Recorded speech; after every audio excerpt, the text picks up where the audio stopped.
আসসালামু আলাইকুম বন্ধুরা, আশা করি ভালো আছেন আর আমিও ভালো আছি। আজকে হাজির হয়ে গেলাম খুব মজার একটা ভিডিও নিয়ে। সাথে আপনাদের বলবো খুব গুরুত্বপূর্ণ কিছু তথ্য। আজকের আলোচনার বিষয় হলো সাকসেসফুল মিটিং। তো অনেক সময় দেখা যায় মেল ফিমেল মিটিং করে কিন্তু ফিমেল প্রেগনেন্ট হয় না। কেন এমনটা হয়? এর প্রথম এবং প্রধান কারণ হচ্ছে ফিমেল খরগোশটা তখন হিটে থাকে না, এজন্য সে মিটিংও করতে চায় না। কিন্তু মেলটা যখন তার গায়ের উপরে উঠে মিটিং করে আর ফিমেলটা তার লেজটা নিচের দিকে রেখে দেয়, সে উপরে যখন মেলটা থাকে মিটিং করে নেমে যায়, কিন্তু এদিকে ফিমেল খরগোশটা তো লেজই উঁচু করে না, তাই তাদের মিটিংটাও সাকসেসফুল হয় না। তাহলে আমরা কখন বুঝবো যে ফিমেল খরগোশ আর মেল খরগোশ সাকসেস হয়েছে? যখন ওরা মিটিং করবে তখন মেল খরগোশটা ফিমেল খরগোশের গায়ের উপর থেকে পেছন দিকে কিংবা পাশের দিকে পড়ে যাবে, তখনই আমরা বুঝবো যে মিটিংটা সাকসেস হয়েছে। ওরা যখন মিটিং করে তখন বেশ কয়েকবার মিটিং করে, আর আমরা কিন্তু একটা ভুল করে থাকি, ওদেরকে বেশ কয়েকদিন আমরা একসঙ্গে রেখে দিই। এটা কিন্তু মোটেও ঠিক না। সাকসেসফুল মিটিং হওয়ার পরেই সেদিন থেকে ওদের আলাদা করে দিতে হবে, কারণ এ সময় আবার সন্তান গর্ভধারণের জন্য প্রস্তুতি নেয়। সেই সময় যদি মেল খরগোশ আর ফিমেল খরগোশ একসাথে থাকে তাহলে কিন্তু সেই প্রক্রিয়াতে বাধা সৃষ্টি হয়।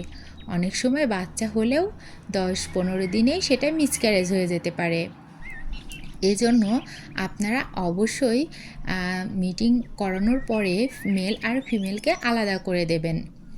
এরপরে দ্বিতীয় যেটা বুঝবো, মিটিং হয়ে যাওয়ার পরে ফিমেল খরগোশটা কিন্তু এক জায়গায় চুপ করে বসে থাকবে আর নিজেকে পরিষ্কার করবে।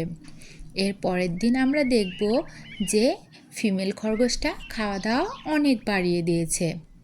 তারপরে 10 দিন পরে বোঝা যাবে যে ফিমেলের পেটটা একটু টাইট টাইট আর শক্ত শক্ত ভাব।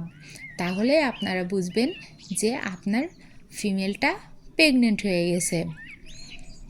কিন্তু একটা জিনিস অবশ্যই মাথায় রাখবেন, জোর করে কখনোই মিটিং করাতে যাবেন না। এতে কিন্তু আপনার খরগোশটা অসুস্থ হয়ে মারাও যেতে পারে, কারণ খরগোশ স্ট্রেস নিতে পারে না।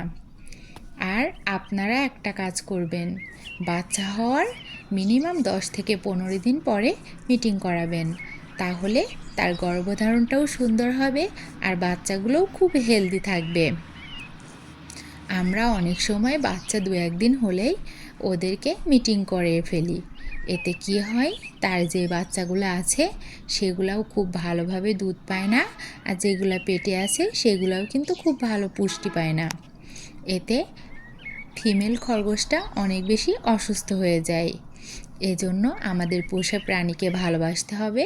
অবশ্যই আগে তাদের স্বাস্থ্যের কথা চিন্তা করতে হবে, তারপরে তাদের থেকে বাচ্চা নেওয়ার কথা চিন্তা করতে হবে। তো বন্ধুরা, আজকের মতো এই পর্যন্তই। আমার ভিডিওগুলো যদি আপনাদের ভালো লেগে থাকে তাহলে অবশ্যই একটা লাইক কমেন্ট করে দিবেন, আর চ্যানেলটা অবশ্যই সাবস্ক্রাইব করে দিবেন।